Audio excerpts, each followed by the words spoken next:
Hello.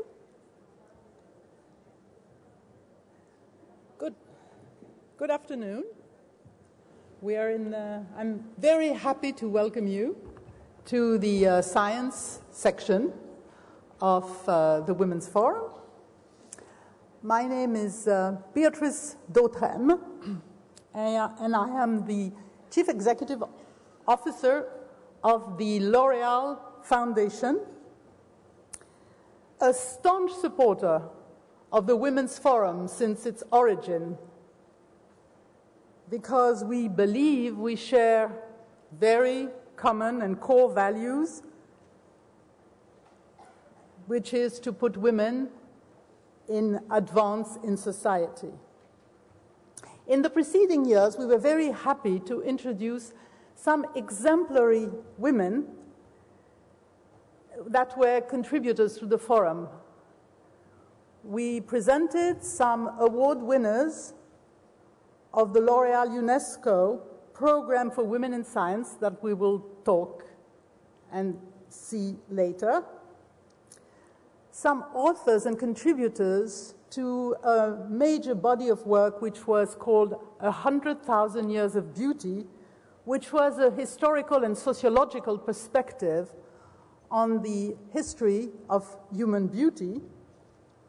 And last year, for those of you who were present, we introduced Aimée Mullins, who is an extraordinary woman, a bilateral amputee of the legs, who yet became an extraordinary world-breaking record winner, athlete, activist, actress, and model. This year, briefly before I leave the floor to our speakers and contributors, I just would like to briefly explain to you how we wished again this year to initiate thought-provoking exchanges with women whose extraordinary destinies very well echo this year's theme of the forum: challenge, imagination, commitment. And the L'Oréal Foundation is mainly committed in two areas: promoting and supporting women in science. This has been the case for the last 12 years, with a program called L'Oréal UNESCO for Women in Science, which is now in 109 countries. And also, the second area is promoting social reinsertion through the rehabilitation of improvement of human appearance. Because we believe that human appearance is not a frivolous subject, and we try to help human beings, whether women, children, and men, to regain or improve their appearance when it has been affected by illness, disease, or social exclusion. Each year, for example, we help reconstruct faces of over thousands of children and adults in 15 not yet emerged countries, because we know that this will build the path to their social reintegration. And we also know that all human beings need to build self-confidence, self-esteem. This is why we also support initiatives like the first social beauty salon. And for those of you who may have attended a section of the Agora, we presented this wonderful initiative by a lady called Lucia Irashi, who takes women who are socially fragile and helps them regain confidence and face obstacles of their everyday life. This is a generous, genuine, and very creative lady. But as I said earlier, the L'Oréal Foundation has also another key commitment to science. Science remains one domain where women are still underrepresented. In Europe, for example, only 27% women participate in scientific research, although it is evident that the world needs science, and science more than ever needs women. We know also that when we obtain parity in research labs, these labs become more creative, more imaginative, and register more patents. We know that at L'Oréal, where we have very big research labs, and we know that these labs are just more creative. But women still hit the glass ceiling in research, because when they want to get to these positions of higher echelon, the glass ceiling is still there. This is why we are particularly proud today and honored to welcome two ladies of science coming from very different parts of the world and very different backgrounds. The first is Claudie Aigneret, a huge celebrity in France. She was the first European astronaut. She then became Minister of Science and Technology, and after that, Minister of European Affairs. She's currently president of Univers Sciences, two large emblematic scientific institutions, Cité des Sciences and Palais de la Découverte. And as a woman of many talents, she has continuously had an unwavering support and commitment to help women scientists find their rightful place. And I would like to thank Mrs. Aigneret for sharing with us today the conviction that have guided her in her inspiring journey. Our second guest is Dr. Marsha Roy. She is one extremely gifted woman scientist that the L'Oréal UNESCO Fellowship Program 10 years ago identified and decided to support with a fellowship. And in those 10 years, she has done such wonderful research that we decided to give her another special fellowship in 2011. Dr. Roy is a virologist, molecular virologist from Jamaica, and she was awarded for her extraordinary achievement, which you will learn right now, because it has brought significant progress in her own country, Jamaica. And subsequently, she has become a role model for younger generations of researchers. And I'm also very happy to welcome our moderator, a well-known British scientific broadcaster, Vivienne Perry. I am sure their voices will resonate in this forum and beyond this forum and help us, each of us, turn what we consider our personal achievements in commitments to what we've heard today, higher purposes for a better and more beautiful world. And I would like you to welcome Vivienne Perry, Claudie Aigneret, and Marsha Roy.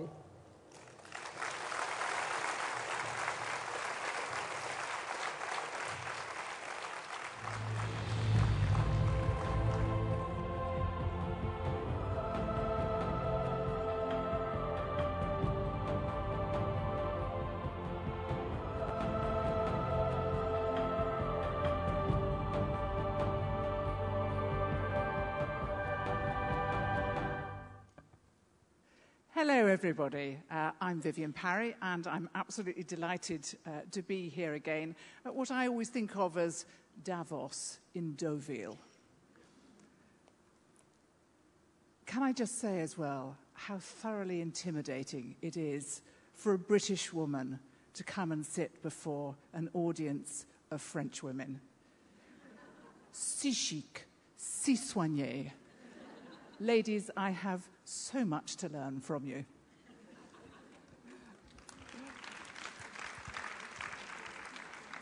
And in case you think that was flattery, I promise you it wasn't. I have some astonishing guests with me today, but what I wanted to start with first, Claudie Aigneret is very well known to all of those of you from France, and we'll talk about her career in a moment. But I wanted, first of all, just to let you see a clip of Marcia on home territory.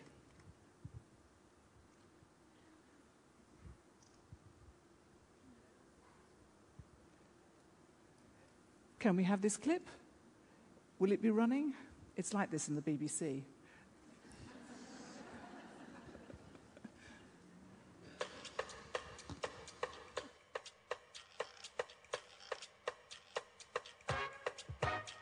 She's an accomplished scientist.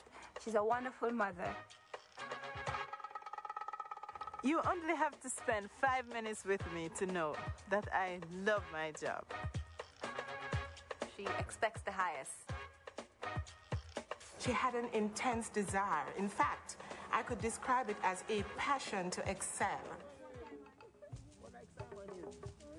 When you know that you can impact people directly, people you love, people you grow up with, and you can make a difference in their lives, it helps you to get up in the morning regardless of how difficult it is, and it keeps you going because these people are depending on you. The virus that infects the tomato, you have two of them. I'm the plant doctor.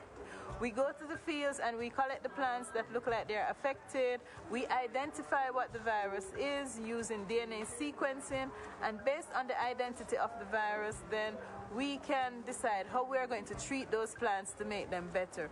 The second project that we're working on, we're looking at antiretroviral drug resistance in adults and children that are infected with HIV. In the future, I definitely want to continue science and doing research. There is a point when you're doing research, when you're looking at a piece of data, when at that point, you are the only person out of 6 billion people who have that information, that you hold it for just a few seconds and don't share it with anybody, because I love that feeling. You're helping people that you know, you're helping the country. It's a win-win situation if we're able to be successful at this. This is not some abstract research that we're doing in the lab and it gets published and stays there. It has direct impact on people's lives. She's beyond on time. She's way before her time. So my husband is very supportive of my career. You know, he's not one of those alpha male who has a problem with his wife doing well or even doing better than he is. He's very happy. She doesn't like so much of the limelight. Her work will speak for her. What she has done, very few people have done. And we should really use her as an example to take ourselves up even further. I'm infinitely proud of that she finally gets a lot more acknowledgement, and she's much happier now that she gets all this recognition after all her hard work. And when I look at her, I'm so encouraged to beat her at getting higher in education.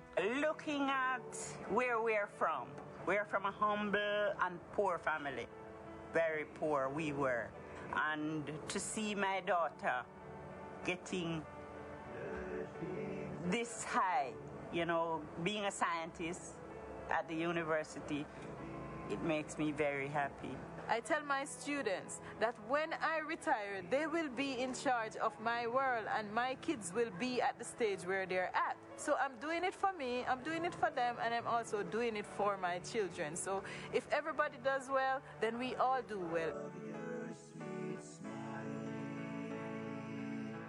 I love the way you walk. I even love hearing you talk. The fabulous Marcia Roy. Now, Marcia, just tell me why you started to work in plant viruses and why it is that a plant doctor is as important as a medical doctor. When I started this work, in Jamaica, the rural community where I'm from, we grow 90% of the tomatoes in Jamaica. And the tomatoes were being affected by this virus. This included my brother and my sister-in-law who grow tomatoes. This included my neighbors and all my friends and my family friends that are around. So I felt a need to try and help those people because in that area of the country, all the people get their subsistence from working in the field on crops. And tomato, we grow 90% of the tomatoes in Jamaica at that point. So all those people were hurting. So I felt a need that I wanted to help those people grow happy tomatoes. So we were able to identify the viruses that were affecting the tomatoes, and we were able to also identify tomato varieties that were not affected by the virus, and we advised the Ministry of Agriculture and the farmers that they should grow this type of tomato. It wasn't very easy convincing them. We had to go on the farm, and they would grow their tomatoes, and we would grow ours, and we would invite them to come and see, and Look then at my they were tomatoes convinced. and yours were much bigger. Then they were convinced. Now, you got a PhD, and a lot of scientists in countries like yours that are resource poor, particularly in terms of science, go abroad. I mean, how many would that be in Jamaica? Well, in my country, in Jamaica, 90% of the students from the science faculty, we're talking about the undergraduates, 80% migrate from Jamaica after 3 years. We're talking about individuals with first degree. So you can imagine as you go up and you get a higher degree that very few of those people stay. But I felt a commitment to do this because you saw my mom. She sits at a machine and she sews people uniform and clothing so I could go to the university. And of her 7 children, I was just one of 2 who were able to do that. And she has 17 grandchildren. And I made a commitment because I understood going to the university and getting exposure like this, how it has impacted my life. And I made a commitment that I wanted those 17 grandchildren to be able to attend the university. And so far we have 1 physician, we have a computer programmer, I have 2 nieces who are there now, and my son Jesse, you saw him, he's going to beat me at science. He's going to be there in 2 years.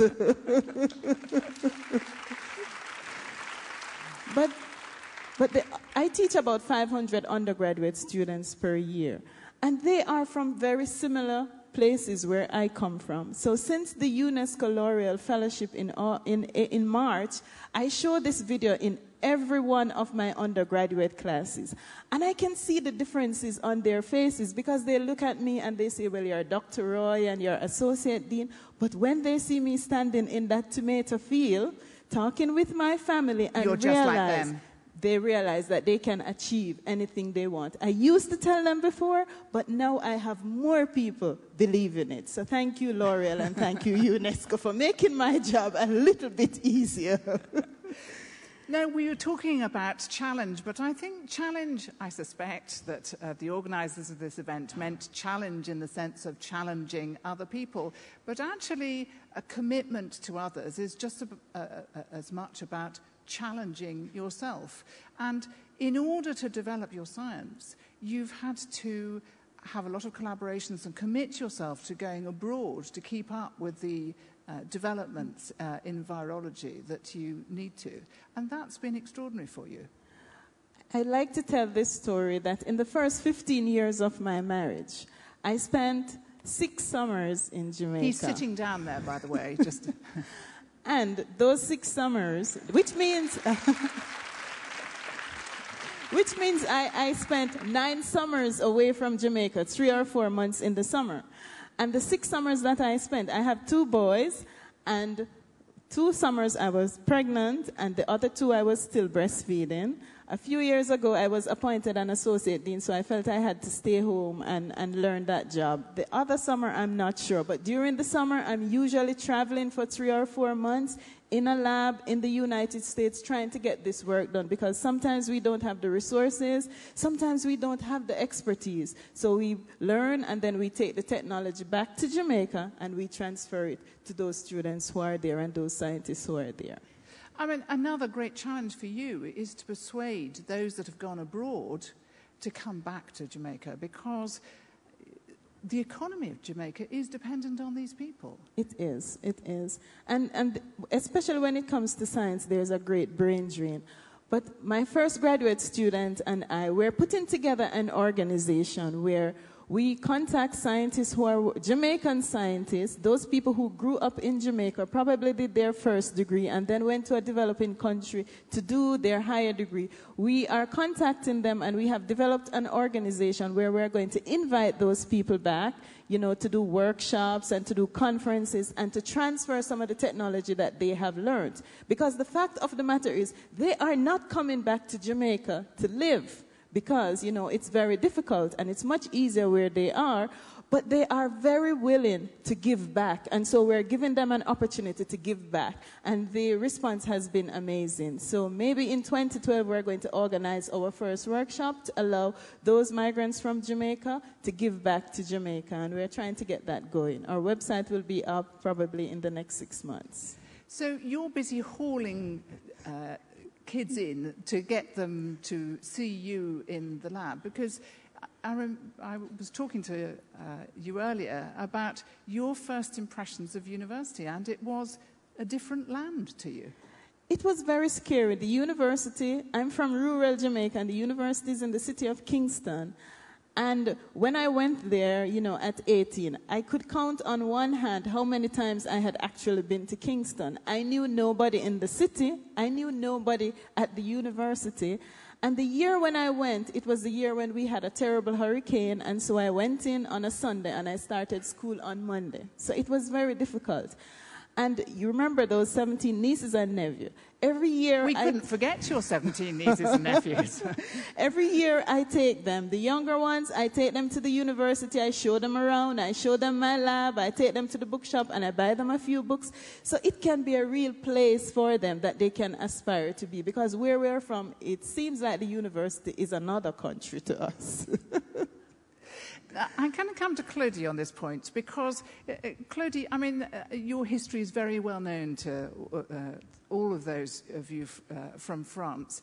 I mean, you have fitted more careers into one lifetime than almost anybody I've ever met. I mean, gymnast, there was doctor, there was researcher and scientist, there was government minister, and now, of course, universitions, and, of course, astronaut. Astronaut, I mean, what a wonderful thing. Did you ever have astronaut on your passport? Oui, j'ai un passeport. Yes, actually, I have a passport, an international passport, because any astronaut, well, we know how the astronaut goes away and how she comes back. Well, I actually left with the Russian system with a capsule, and I landed in the Kazakhstan lands. And with you, you always have a blue passport, an international passport, in order to show. I mean, if, for example, you don't land where you expected, you know, with bad roads, just to show, just to prove that you were a human being of this planet.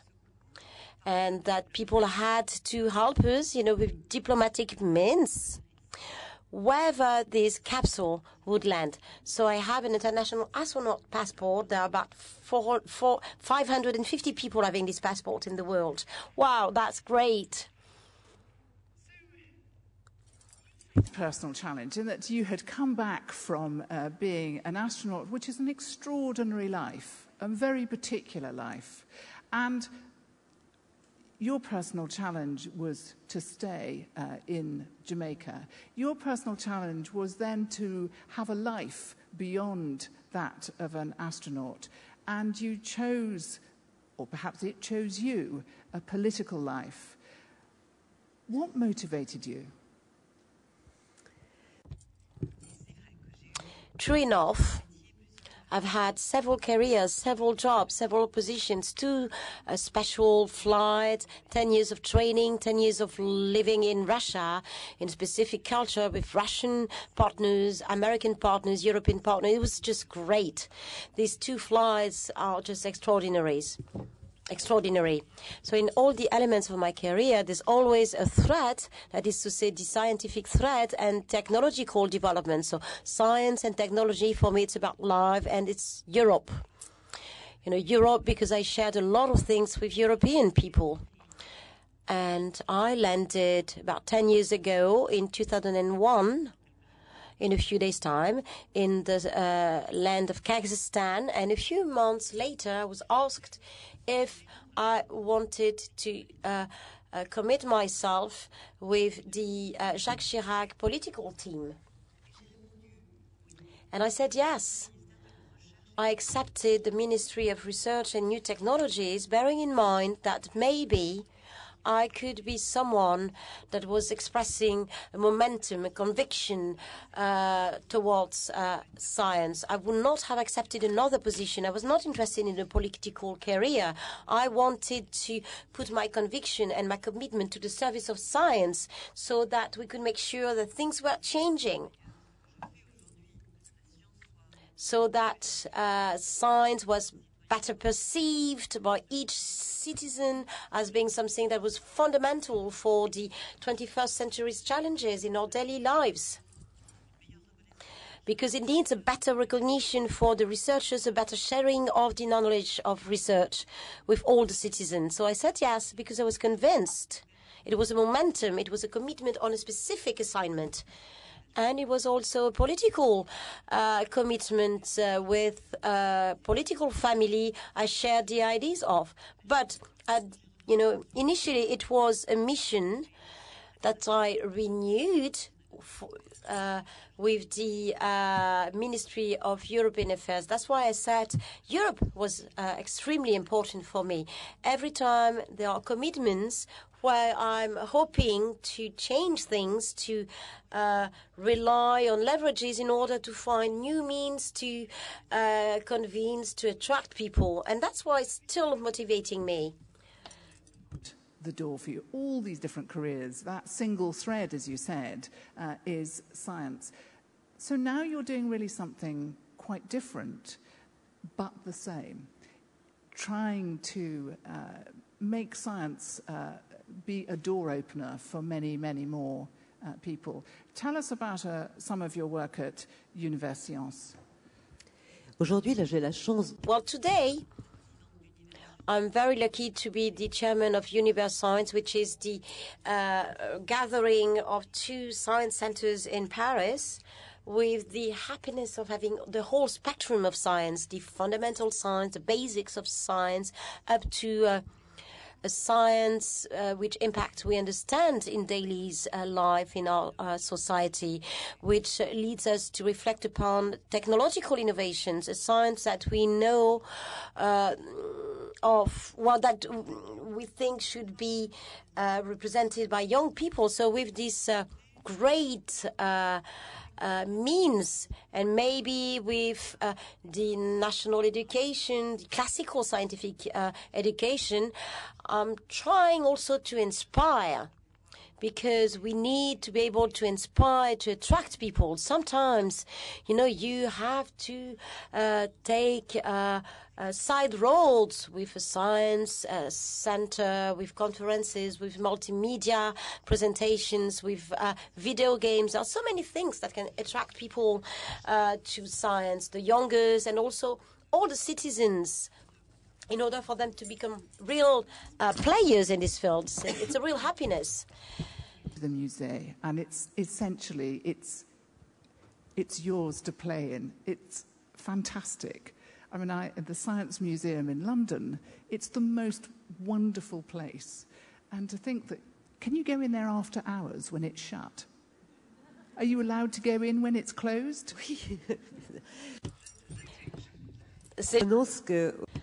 I announced that today we are going to start the Party of Science. All the scientific centers are going to be open this weekend with specific events, marvel things for people who are interested. And it's true that science, you know, inhabits all the moments of my life. I have a 13-year-old daughter who tells me, "Ma'am, you're always reading scientific books. You're always watching the histories of the scientists." And this is why I'm very happy that Marcia is here, because not only do we need to tell about the results, the knowledge, scientific knowledge, we need to know how, you know, it happens in somebody's mind, why you go this direction rather than another. Tells the story. You epitomize Marie Curie for us. Mary, it's great to tell the story of Marie Curie.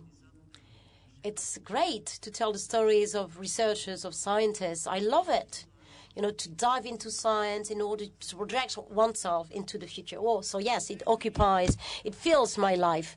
For those of anyone in a street in France and ask them to name 2 women scientists, one would be Marie Curie, the other would be Claudie. So you've had a huge impact in terms of getting people to understand what science can do for them. Not only what science can do for the world, but what science can do for them as individuals. And it's something that you share as well, Marcia, because science is something that somehow is attainable for all those kids that you come across. And it's particularly difficult for role models in Jamaica because very often there are women who are bringing up large families and there are no role models. There are no role models for men, and they need role models, and where are they going to find them? A few years ago, I got a local award from the Scientific Research Council, and so they asked me to speak at a group of high school students who were doing a poster competition. And these were students who were doing A-level, the equivalent of A-level in Britain. And there were about 300 students in the class, in the room, and I asked, "Does anybody know a scientist?" And they said no. They had never met a scientist. So I introduced myself. And what did they think a scientist was like? And, well, the speaker who was there, the moderator, said, "Well, this is a scientist. She's not wearing any weird glasses, and she's not in a lab coat. She's a beautiful woman." Because that's what they think of a scientist, somebody in the lab, in a lab coat, doing some research, but somebody that they will never meet. So it's very difficult to motivate, especially women. And in the university where I'm from, a few years ago, 85% of our graduates were women. And now in the science faculty, it's about 50-50 men and women. But in the social sciences, it's like 3 women to 1 man. So there are a lot larger proportion of women going to universities, but they don't aspire to do more than their first degree to become a scientist, because it's very difficult. You get your undergraduate degree in your early 20s, then maybe you get your PhD or a master's degree. Then you have to work a few years, you know, to be recognized as a scientist. And those are the same years when women are thinking about their families and they don't feel that they can marry the 2 things. They can work as a scientist and also be a mother. So sometimes they choose to raise their families instead of being a scientist. So it's very difficult to motivate them. How did you combine all your different careers with a home life, Claudie? Déjà, pour compléter ce qu'a dit Marcia. To add to what Marcia said, the fact that I was talking to young girls too, well, I would tell them that an astronaut is not, a pilot, chasing pilot with the helmet under his arm, you know. It can be also a woman. So it's important to show women faces in the different types of jobs, because we have very stereotyped representations of jobs. And today in Univers Sciences, we look at all the exhibitions that we have to present science.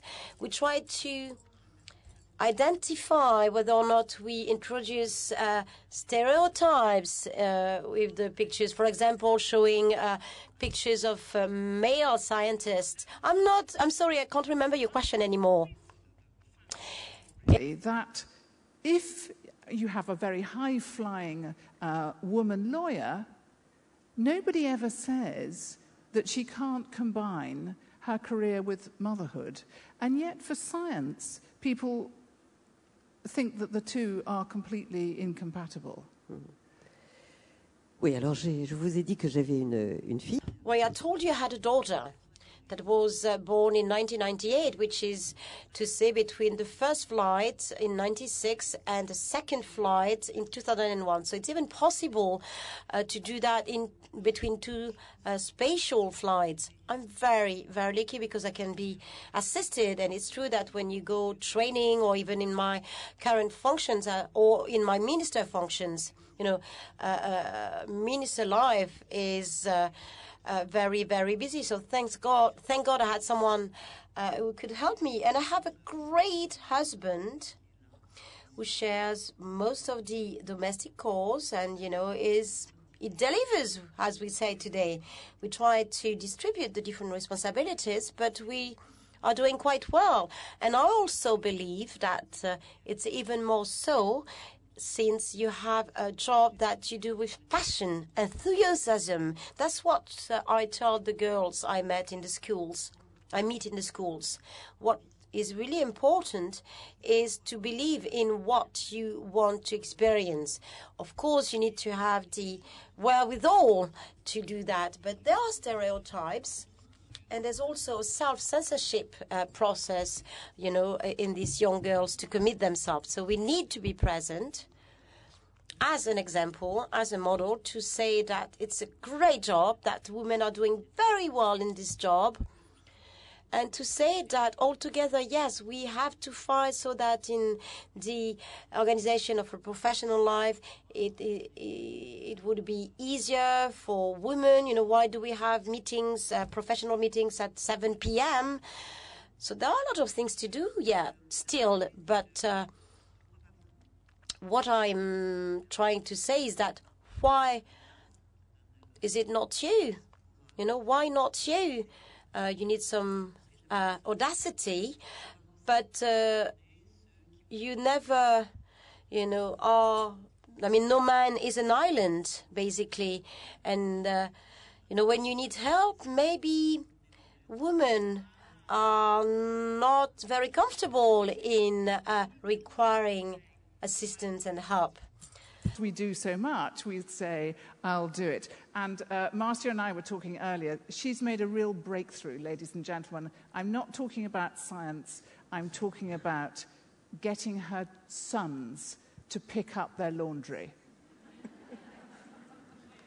It is an achievement. Can I tell you, ladies and gentlemen, I have failed.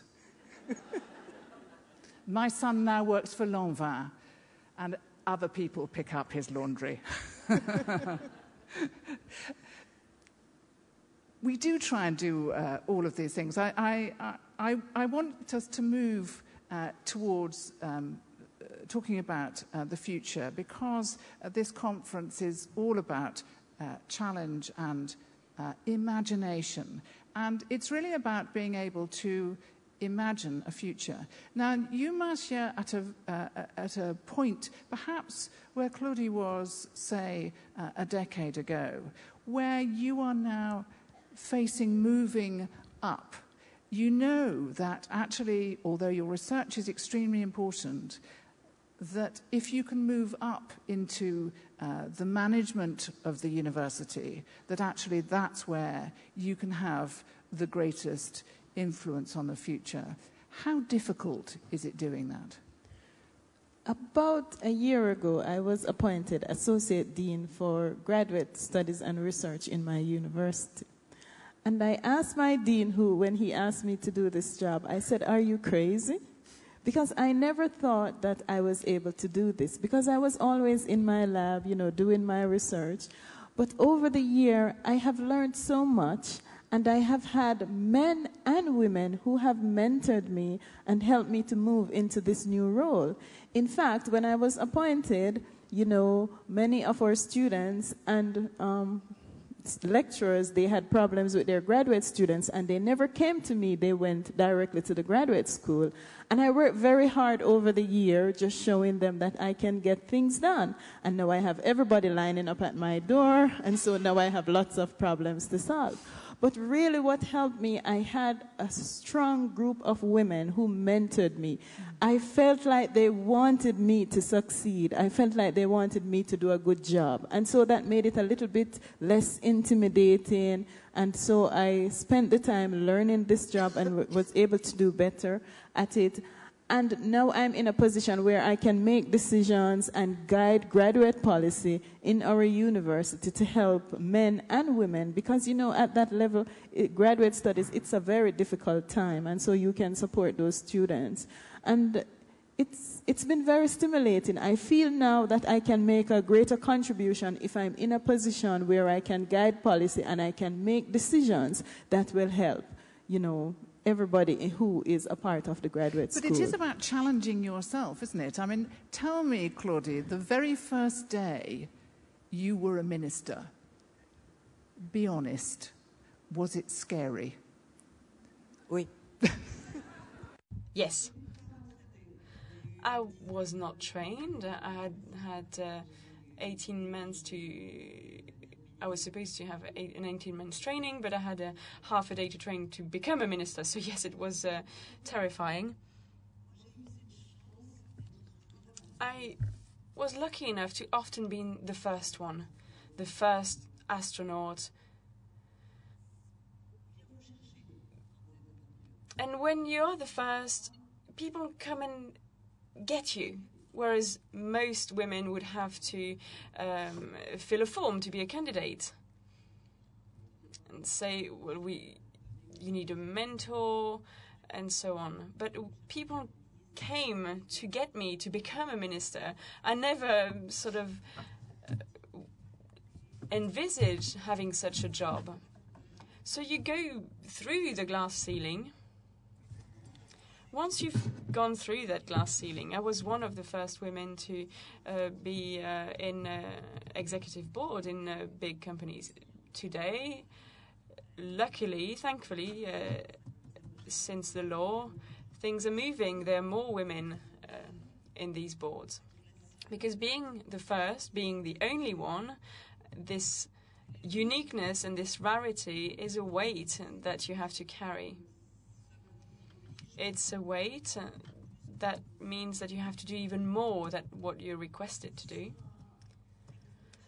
That it means that from some women there might be a suspicion and say, well, you're here because you're a woman, you're like an alibi.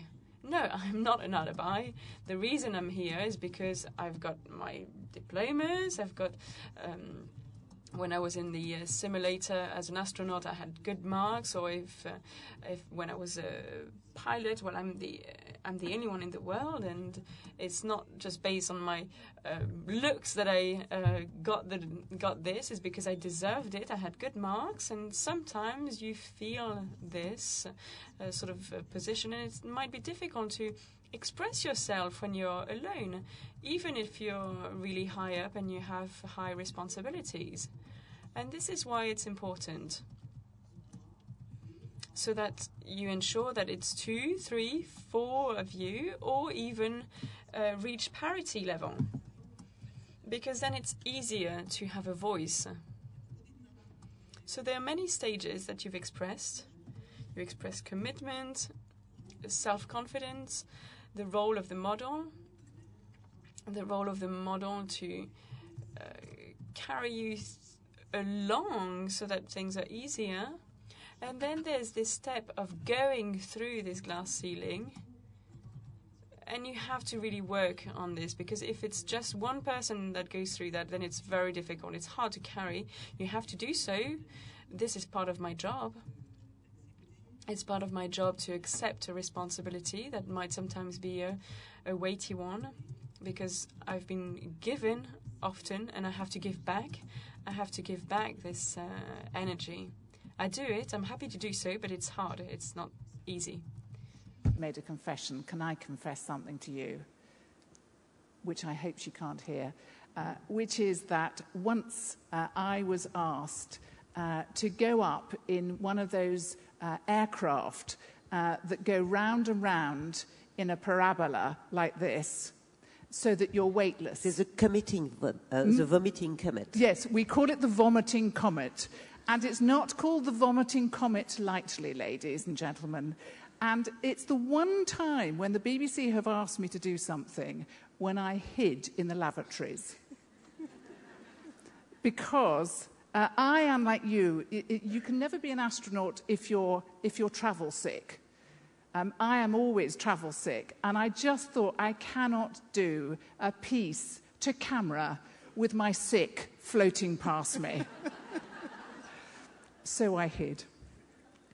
We've talked about personal challenge as a way to deliver the commitment to others that you want. What we haven't talked about so much is imagination, because you have to be able to imagine yourself and what you want to do so that you have the goal towards which you can travel. Marcia, we've now got you firmly ensconced as Dean of Postgraduate Studies, or Assistant Dean. Dean won't be long. Assistant Dean. What would you like to do next? What's the next horizon? What would you like to do for Jamaica? For a very long time in my life, I have always wanted to be a good role model. You know, it started out with my family. But I want to continue to be a good role model for women in Jamaica, women and men. I was so excited when my son said, you know, that he wants to beat me at science. Of all the wonderful things that has happened, this is the most important to me, personally, because it's very difficult to motivate young men. And so I want to continue to do that. Maybe I'm going to become the first female dean in my university. Maybe I'm going to become the first female president, but I like to tell myself that the sky is the limit. I feel now that I'm at a place, you know, where I'm ready to take off. And I don't want to sound too arrogant about it, but I feel I can do this.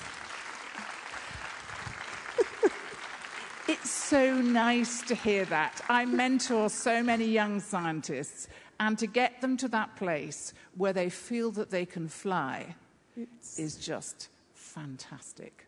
Absolutely fantastic.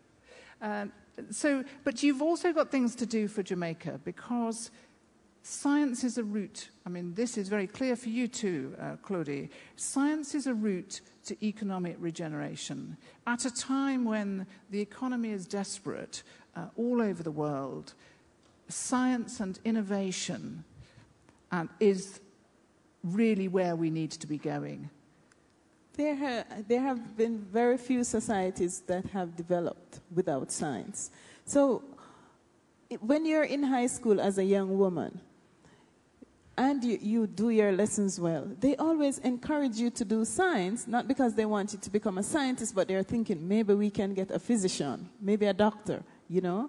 And because of that, most of our really bright young people, they think about doing medicine and they never think about doing science. So if we can just get the word out that here is another career option which is just as beautiful, where you can be so successful. And being a scientist in many ways is like being an artist, because we have to create new things, we have to generate new ideas, we have to imagine things even when somebody's telling you that it's not possible. Many of the solutions that we find sometimes come by just tinkering around with things, and you expect one outcome and then something more beautiful come out of it. So we have to encourage many of our young women and young men to let them know that this is another career possibility, and it's not just being a doctor or a lawyer. So we are at that place in Jamaica where we have to continue to encourage our young people in that way. Sylvie, this is music to your ears, I suspect. Oui, moi, peut-être pour répondre à la question. To answer the question that was asked to Marcia earlier, what I would like to do is contribute to the fact that science becomes part of the culture. And for science to be at the heart of society, society at the heart of science, and so on, because science and technological development is part of the answers to tomorrow's challenges. The planet, it's aging, the aging population, and so on. It's science and technology that will bring some answer. Today, maybe not in Jamaica, but in France and Europe, we are faced with a society that might be scared of science, that goes too fast with the technological development that is not well controlled and not monitored, and people are defiant. Defiant because of science and technology being factors of progress, and I cannot conceive this. So science has to be part of society, culture, and science has to be everybody's issue. This is what I would like to struggle for today, so we can help science progress with young brains, with a science that is better conceived, better shared, and also so that everybody takes this science as their own, as a factor for progress. This is the other side of the coin, a public that is trusting science and that wants what science will bring. It's my job today, but there's still some work to do. End of our time. It's a fascinating conversation. I'm sure we could go on, well, I could, for much longer with these two outstanding and special women. Science has such an important role to play in our future. And I, for one, and I hope all of those of you who have science as a background, do as much as you can to try and bring and mentor the young into science, because it is so much part of our future, not only technological, but social and cultural as well. Thank you so much, and thank you, Claudie. Thank you, Marcia.